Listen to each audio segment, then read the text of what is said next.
va se contracter en même temps, coordination, le responsable, c'est le cervelet. En plus de ça, ben, quand le cerveau décide de faire un mouvement, le courant électrique va passer par le cervelet avant de descendre pour aller informer les bras qui vont bouger. Finalement, la dernière structure qu'on retrouve dans l'encéphale, en fait dans la tête, qui fait partie du système nerveux central, c'est ce qu'on appelle le tronc cérébral. Le tronc cérébral, c'est une structure qui est méconnue, mais qui est extrêmement importante. C'est elle qui est responsable des mouvements qu'on appelle involontaires, donc ceux qu'on ne contrôle pas. Par exemple, hier, j'ai fait dodo. J'espère que toi aussi, tu as fait dodo. Mais en faisant dodo, vous avez continué à respirer et vous n'avez pas pensé à respirer. Okay? C'est le tronc cérébral qui vous a fait respirer. D'ailleurs, si vous décidiez d'arrêter de respirer tout de suite chez vous, ce serait totalement impossible. À un moment donné, le tronc cérébral il prend contrôle de vos muscles et il vous fait respirer sans que vous ne le sachiez. C'est un peu le même principe qu'on a de mouvement involontaire avec les mouvements digestifs. Comment ça s'appelle le mouvement digestif là, qui fait avancer la nourriture comme un tube de pâte à dents? Oui, exactement, péristaltisme, merci à l'arrière. Donc, péristaltisme fait avancer la nourriture dans le système digestif, mouvement involontaire contrôlé par le tronc cérébral.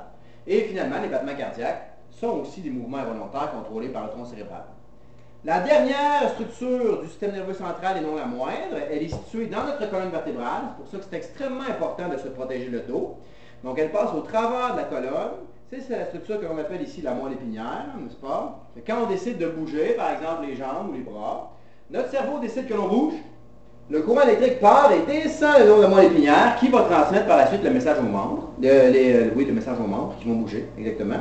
Mais son rôle particulier à la moelle épinière qui fait en sorte qu'elle fait partie du système nerveux central, c'est pas de conduire de l'électricité, mais c'est plutôt de s'occuper de ce qu'on appelle les réflexes.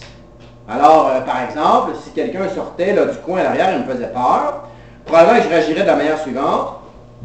Eh bien, là, c'est la moelle épinière qui contrôle mes gestes, qui prend une décision instantanée, très rapide, parce que là, on n'a pas le temps de réfléchir.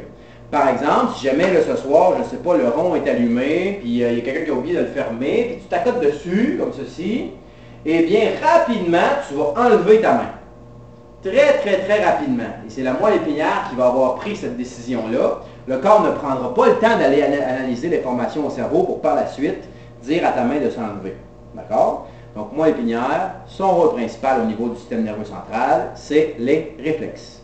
C'était le système nerveux central. Je vous invite donc maintenant à produire vos notes de cours sur l'anatomie du SNC.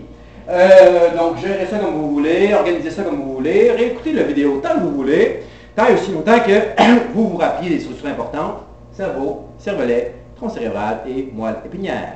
Ciao, ciao!